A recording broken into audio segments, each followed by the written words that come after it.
Hello friends, this video on sound part 8 is brought to you by examfear.com. No more fear from exam. We will now talk about another phenomenon which is very closely related to echo. This is also a similar kind of phenomenon where reflection of sound takes place and this happens. So this is known as reverberation.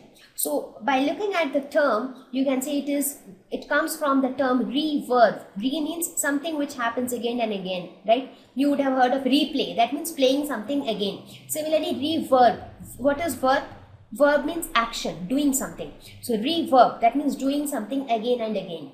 So what is reverberation? It is again sound produced in a closed area due to repeated reflection of sound. So in this case also reflection of sound takes place. But here reflection takes place repeatedly and it generally happens in a closed area. So when I talk of reverberation, in this case, the time interval between the original and the reflected sound is less than 0.1 second, unlike echo. So that's the difference between echo and reverberation. In echo doesn't happen. I mean, it is not necessary for echo that it should happen in a closed area. Echo is possible even in open area.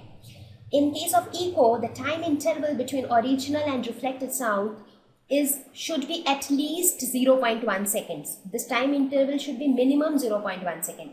But in this case, the time interval is always less than 0.1 seconds, right? In case of reverberation. So when I look at example of reverberation, you can think of a person who is inside a closed room. The room doesn't have any furniture or nothing. So a big room or a big hall, and then you speak something. Have you ever seen whatever you are speaking that comes back to you again and again? Right? So it is not like echo. It is little different. In case of echo, what happens? The entire thing which you speak, that comes back to, let us suppose if you say hello. So first you say hello and then you listen back, hello, hello, hello, hello, hello, like that, right? But in case of reverberation, when reverberation happens, let's suppose if you say hello, you hear it something like hello, hello, hello, hello, something like that. I mean, a mix of repetition. The repetition happens so frequently that you listen it as a mix of sounds. So I will give you an example of reverberation also. So this generally happens if you go to your school auditorium halls where you have your seminars and functions and all those things, right? So in that hall, if people are not there, if you remove the chairs and everything, and if you shout, if you speak something there, you will see that you get that feeling of reverberation. That means whatever you speak, that tend to repeat multiple times and it gradually fades away.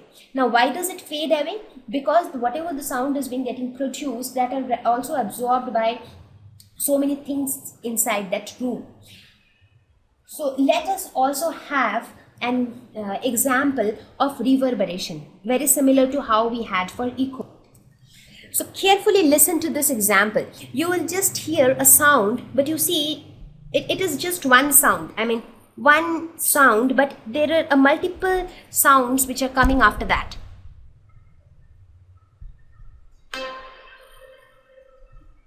So did you notice that? Listen it once again.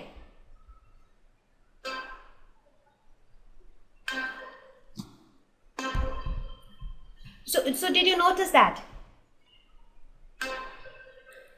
What's happening here? Even though the sound goes, it doesn't goes immediately. It fades gradually with time. So that tongue is having its effect for some time. Do you notice that? The vibrating sound lasts for some time. Right? So that is what is reverberation.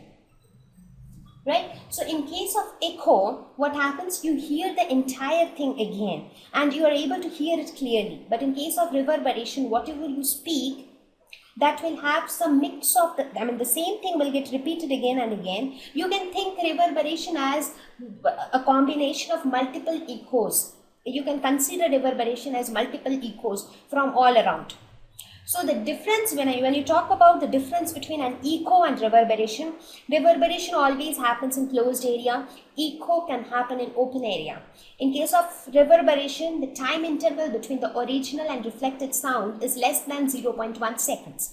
But in case of echo, the time interval is always equal to or greater than 0.1 seconds, and that is why you hear it distinctly. For example, you speak hello, the moment you hear hello, you have a gap of 0.1 seconds. So at least you are able to hear that hello and the original hello and the reflected hello little distinctly. Like maybe when the first hello is hey, hello, hello, hello, hello, hello, hello, like that.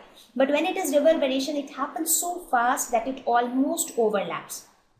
So it is like you will hear just one hello, but then at the end you will have a little bit of extension. So I hope I am able to make it clear to you. So when it is echo, the time interval is more, that is why you get a more clearer distinction between the original sound and the reflected sound. But in case of reverberation, the time interval is less, that is why the original and the reflected sound almost overlaps. So let us talk about some of the applications of multiple reflection. There are a couple of things around us which makes use of this phenomenon of multiple reflection. For example, the horns which we use in the vehicles, the mic which is used to announce things. You would have seen that sometimes on the streets, sometimes some political parties will go on announcing something, or some fair is coming up or something like that, some circus is coming up. So they'll have this megaphones and they will come across the streets and they will announce. So these megaphones, or the shehnais which we normally have in our Indian weddings where we use them, right? So there's some nice music, right? So these instruments are all designed in such a way so that the sound is sent out in a particular direction, right? So that is why they have a structure like this. They have a tube-like structure followed by a conical opening. If you look at all the three devices, all of them have a similar kind of structure, a tube-like structure followed by a conical opening. So what happens in this case, most of the sound waves from the source are guided in the forward direction. So because the shape of the instrument is like this, so whatever sound waves are getting generated from inside, because inside the instrument there are some strings or something which vibrates, because of which sound is produced. So because of this shape of the instrument, if the instrument doesn't have this shape, then what will happen? Sound waves will start going in any direction, right? So, but in this case, all the sound waves are guided to go along this direction. So, all the sound waves are guided to go in the forward direction, right? So, making use of the phenomenon of multiple reflection, these instruments are designed in this fashion. Not only this, also the stethoscope, which doctors use to, whenever we fall ill and go to doctor, they'll take their stethoscope up, they'll keep it and they'll check our heartbeat and all. So, what does that stethoscope do? What does it do? The patient's heartbeat sound reaches the doctor through multiple reflection of sound, right? Because when he keeps that thing on your heart, the doctor is able to hear your heartbeats. How the sound transmits in this case? There also the sound undergoes multiple reflections inside the stethoscope and reaches the doctor's ear. Similarly, when you think of the ceiling of the cinema hall or any other hall like auditoriums or the theaters and all, so everywhere you will see that the ceilings are generally curved.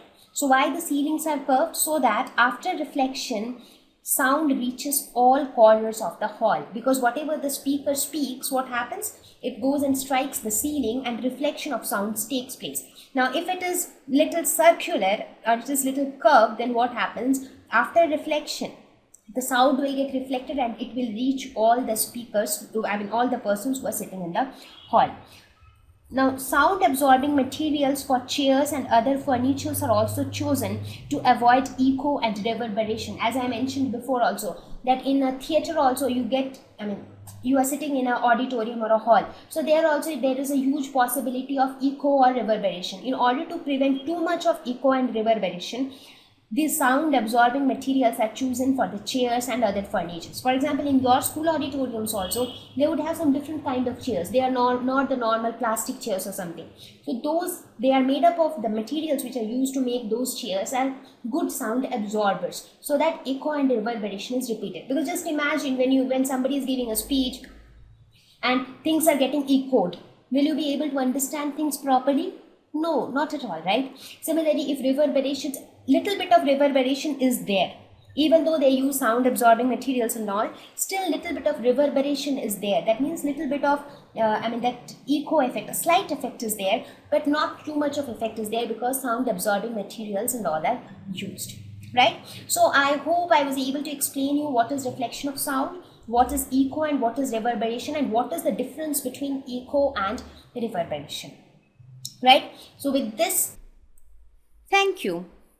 Please visit examfear.com to watch free educational videos, try free online tests, get the best quality study materials, study from the best tutors and mentors, and much more. Thank you once again.